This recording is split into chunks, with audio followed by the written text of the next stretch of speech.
मैया सरस्वती मैया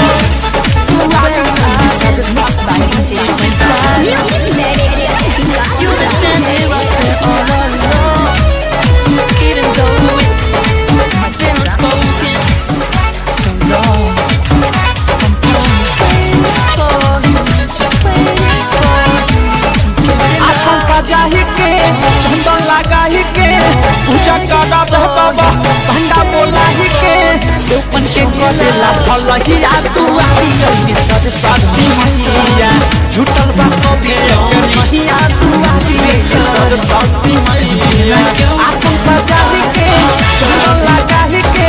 पूजा करा दे बाबा भंडा बोलाही के सेवन के करेला भलहिया तू आई सरस्वती मैया झूठल बा सब है के ठहिया तू आई सरस्वती मैया मैया तू आई सरस्वती मैया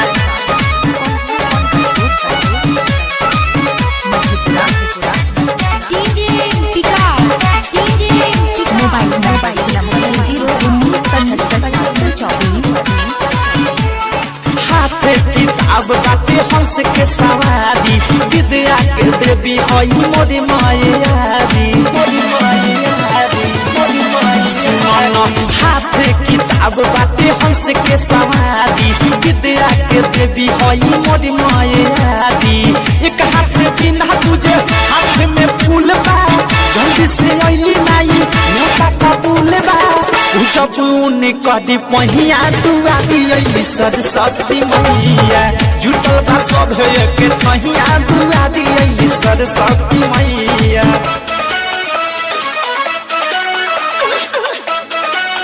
तू आदि अइली सरस्वती मैया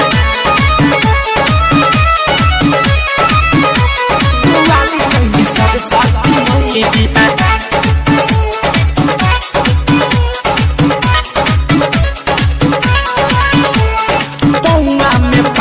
छन छन बाजे सरस्वती मैया के रूप निकलागे पौना में पायल छन छन बाजे सरस्वती मैया के रूप निकलागे सोचल पंडाल में सभे डीजे बजावता माई के ध्यान धके और जी लगावता भक्तन के पाद करे नहीं तू आदि अइली सरस्वती मैया जुटल बा सभे एक ठहिया तू आदि अइली सरस्वती मैया मिक्स बाय डीजे पवन बाबू मैया कोल्हा कोंकणपुर तू आदि अइली सरस्वती मैया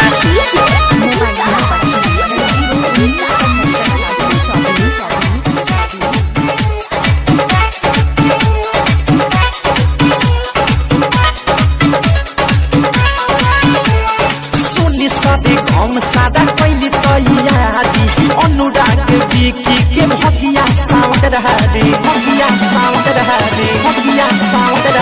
सुनी सदी हम सादा कैली तैयारी अनुराग बिकी के भगिया साउंड रहारे होके मकान सौका नाचता गावता ओहे सबसे मिहिका के भजन सुनावता कह दिले माई के पूजहिया तू आदि अइली सरस्वती मैया जुटल बा सब है के ठहिया तू आदि अइली सरस्वती मैया आसन सजाही के चंदन लगाही के पूजा करा दे बाबा भंडा बोलाही के सेवन के करेला भलहिया तू आदि अइली सरस्वती मैया जुटल बा सब है के ठहिया तू आदि अइली सरस्वती मैया आसन सजाही के चंदन लगाही के पूजा करा दे बाबा भंडा बोलाही के सेवन के करेला भलहिया तू आदि अइली सरस्वती मैया जुटल बा सब है के ठहिया तू आदि अइली सरस्वती मैया।